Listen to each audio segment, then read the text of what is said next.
Attraxon is coming out with all types of ways to leverage yourself with artificial intelligence.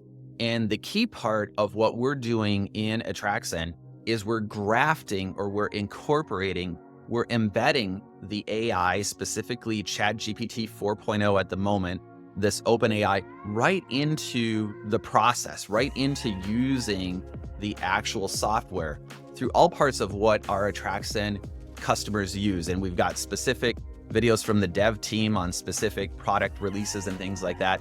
As a high overview of this, it would be things like writing emails, writing blog posts, writing social media posts that are going to go out onto your Facebook page or your LinkedIn page for your business reputation, even getting into the automations in workflows, all kinds of exciting things. We've got AI conversation bot that's in beta right now. So we are embracing artificial intelligence for the good that it can do